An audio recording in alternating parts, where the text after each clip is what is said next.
Have you ever wanted to try vlogging, not sure where to start? Then this video is just for you. In this video, I'm sharing my reason for why I started vlogging. I'm also going to give you a few tips from things that I've learned, and I'm also going to share the specs that I'm currently using for all my vlogging videos. Welcome to the video, let's get it started.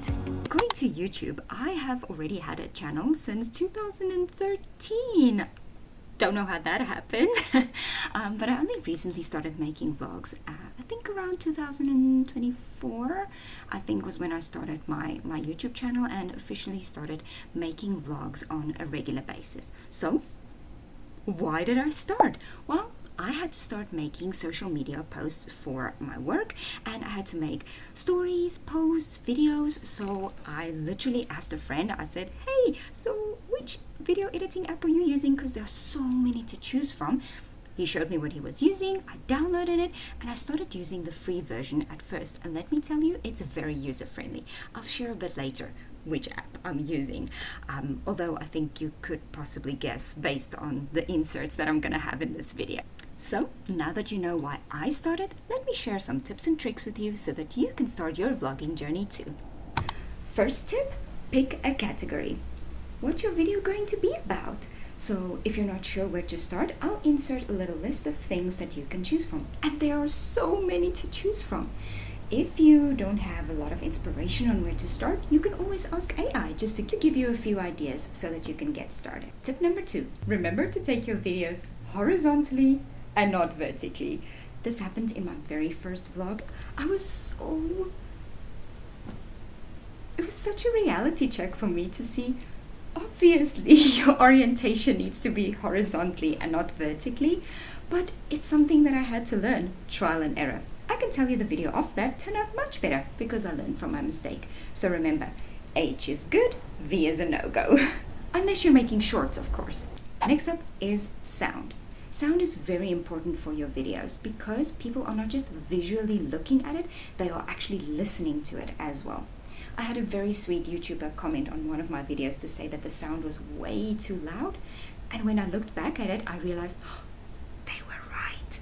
So I really learned a lot from that. I realized that our phones are many times on a very, specific volume setting, and when we start editing the videos, everything sounds great, but then we don't realize that the clips we are using have their own level of sound, as well as sounds that we add, like songs or, sound fixtures.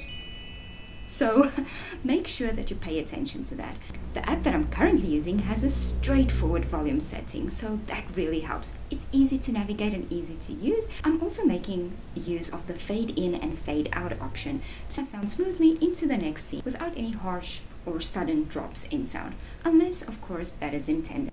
Another tip for sound is watch your video from the start to the end, straight through. And here, if you can hear anything that needs a little bit of tweaking, make sure that you've added your beginning as well as your end, and make sure you've done all the editing and sound adjustments that you want to make.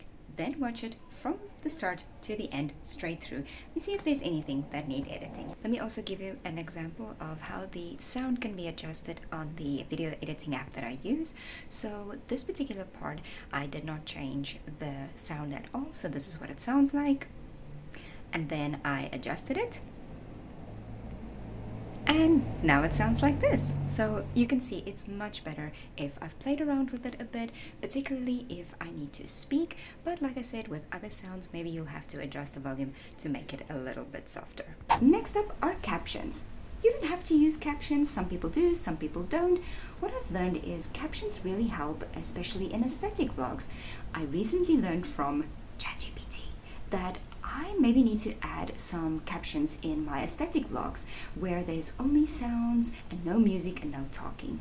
Maybe just a little phrase to say, today is a sunny day, I'm going to sit outside. Or, it's very chilly today, I can't wait to get home. Something like that, just to transition your viewer or your audience into your next moment that you're going to show them. Next question about captions. What kind of style or design are they supposed to be in? Well, let me tell you, there are so many to choose from.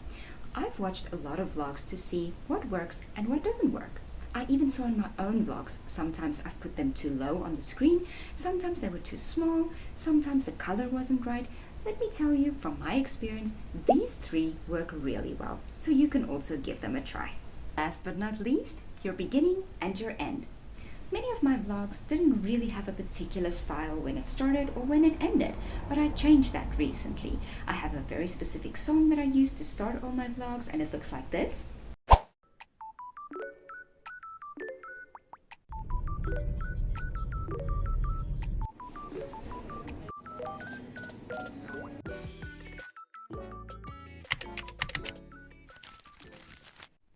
And then I have a very specific ending which I brought in a while ago.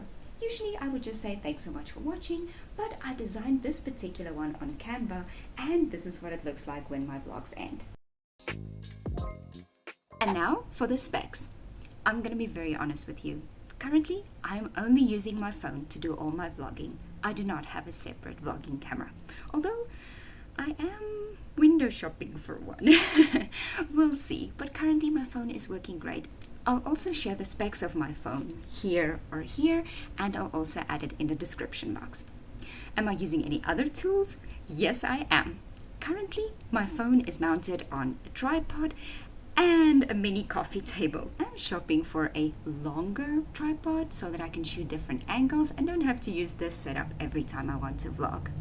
I also have this sticky thing that you can add to the back of your phone or your phone cover. That works obviously great for like makeup tutorials when you have to stick your phone on mirrors or against glass if you maybe want a wide angle. Then I also have these microphones, but I'm not currently using them because I realized my speaker or my mic on my phone was already doing a great job. And then I have this chest mounted one which I saw online, which I thought was really cool, but when I used it for a walking vlog, it really didn't have good stabilization on the video. It was shaking a lot. I think it could work great for like POV shots, but I'm not currently using it in my vlogging setup. Anything else that I'm using? Yes, I'm using Canva to make sure that my thumbnails are great for YouTube. So in Canva, I just type thumbnail and then it gives me the correct dimensions that is all set for a YouTube thumbnail. Now that you know enough to start, where do you begin? First you go on YouTube and you create your channel. If you're unsure about a name for your channel or an image that you can use, you can rely on AI again. Let it give you a few prompts and ideas so that it can spark your creativity. Remember, you can stay private. You don't have to use your real name or surname. You can use a nickname and use an avatar if you don't want to use a picture of your face. Then, let me show you what my channel looks like at the moment. This is the description that I've added. I highly recommend you add a description because that will show the viewers what your channel is all about before they start watching your videos. And then lastly, you don't have to add any other information just yet, like socials or email address. For me, I just left it blank for now because I like to stay private and still enjoy making videos. And that's the end of the video. I really hope that you feel inspired to start vlogging now. And if you watched all the way to the end, give me this little emoji in the comments. Thanks so much for watching. I'll see you in the next one. Bye!